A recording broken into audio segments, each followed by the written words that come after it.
大家好，欢迎收看爱上电子。今天咱们看一下这块美的空调外机板各关键点的电压。我们知道，当空调正常工作的时候，关键点电压是按照我们正常工作时的电压。如果电压不正常，肯定是相关的电路出现了问题。我们测量一下它的关键点电压。好，首先我们测量一下它的交流输入端。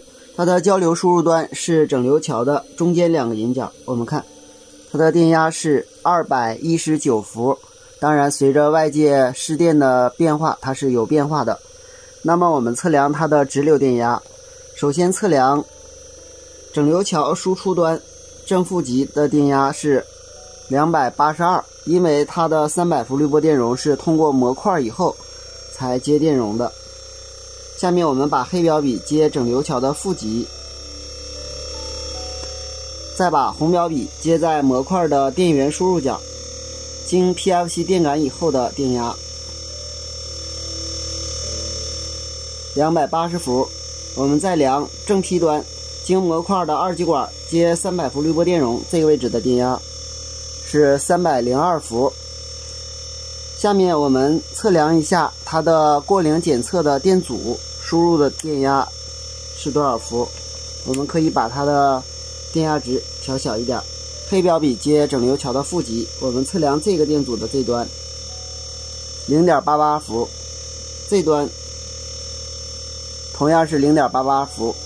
我们测量一下 PFC 输入的这个电阻，电压检测这个电阻的这端电压 0.77 伏。交流电流输入通过这个变压器，然后通过这个二极管整流以后，它的电压是 0.13 0.14 伏。我们再测量这个位置 PFC 电流检测的这个运放，它是过压保护的这个引脚，我们看是 3.3 伏。这边是 PFC 过压保护的引脚，这个位置的电压呢应该是为 0.16 伏。好，下面我们测量一下它的几个电压。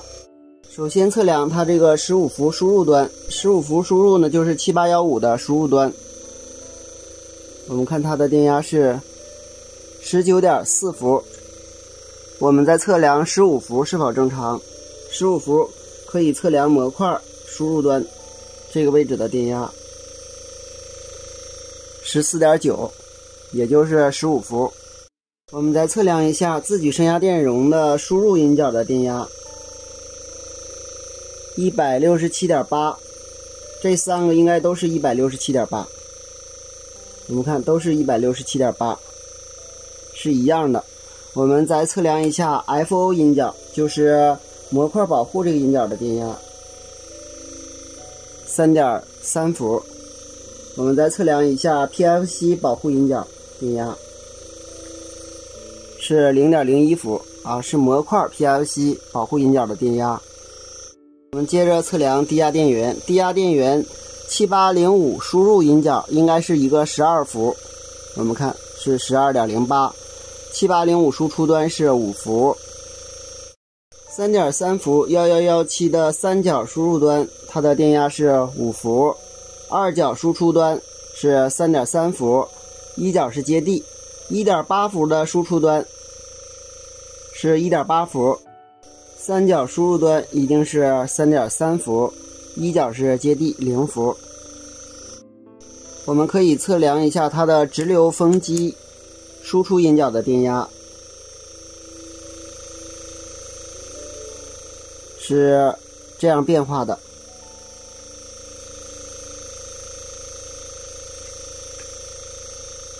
都是这样变化的，证明直流风机工作了。另外我们这个位置还有一个无线风机，我们看它这个引脚的电压呢是302伏，这个引脚是接地，这个引脚是15伏，这个引脚呢是调速引脚。调速引脚呢就是控制风机速度的引脚，是 4.49 伏。这个引脚呢是反馈引脚，在没有接电机的时候是15伏。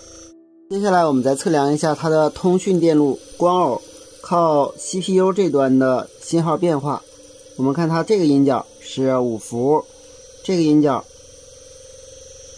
是变化的，这样证明通讯正常。我们再看一下这个光偶，这端同样是变化的，这端也是变化的。内极与外极黑色信号线与零线之间的电压在18伏左右跳变。好，今天咱们就到这里，谢谢大家，再见。